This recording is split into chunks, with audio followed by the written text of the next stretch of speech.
Hello hello hello hello. आज एउटा कुरा गरौँ गरौँ जस्तो लाग्यो। हिजो यही पसलमा बस्ने क्रममा राति करिब 8 साढे 8 बजे एकजना साथी आउनु, त्यसको मिसेसको 4-5 वर्षदेखि मिसेसले 4-5 वर्षदेखि प्रेसरको मेडिसिन युज गरिरहनु भएको रहेछ।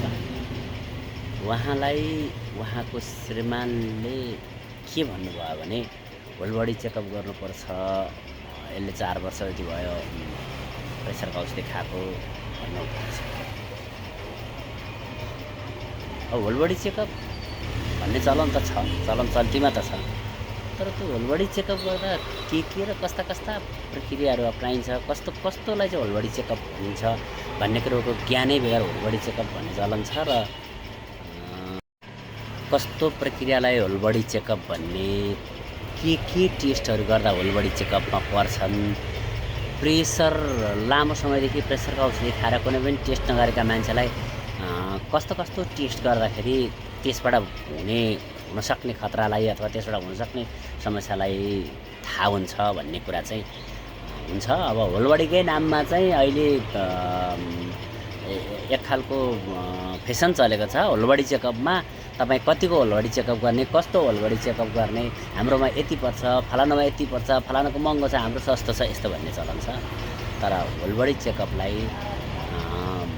भन्दा पनि सम्बन्धित के छ, के गर्नुपर्छ। तपाईँको मिसेसलाई प्रत्येक 3 महिना 6 महिनामा युरिया क्रिएटिनिन गरेर हेर्नु, जसले किडनीलाई चाहिँ धेरै असर गर्ने हुँदा जति पनि हामीले खाएका खानेकुरा, मेडिसिन, जति पनि शरीरभित्र मुखबाट निलिएका चिजहरू चाहिँ ब्लड मार्फत किडनीले नै ब्लड छान्ने हुँदा ब्लड मार्फत किडनीमा पुग्छ। त्यसले गर्दा किडनीलाई ओभरलोड हुन जान्छ। र त्यो टेस्ट सामान्य रूपमा गर्नुभयो भने अन्य टेस्टहरू अब त्यसबाट अब मान्छे अल्छी हुँदा कोलेस्ट्रोलहरू बढ्ने, मान्छेको मोटोपनहरू बढ्ने हुनसक्छ।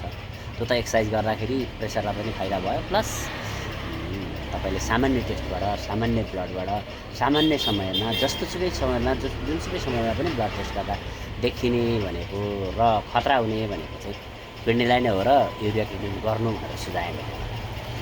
उहाँसँग त्यति संवाद गर्दै गर्दा उहाँहरूले तपाईँको एउटा सजेसन पनि सही आयो। तपाईँले एउटा सजेसन दिनुहुन्छ भनेर हामी तपाईँलाई नै खोज्दै आउँछौँ भनेर मलाई अलिक गर्व गर्ने ठाउँ पनि दिनुभयो, स्पेस पनि दिनुभयो। तर सानो असावधानले, सानो केयरलेसले हामीले चाहिँ भोलिका दिनमा ठुलो क्षति बिहोर्न नपरोस् भन्ने मेरो उद्देश्य हो र मलाई पनि मैले त्यही सुनाएँ। धन्यवाद।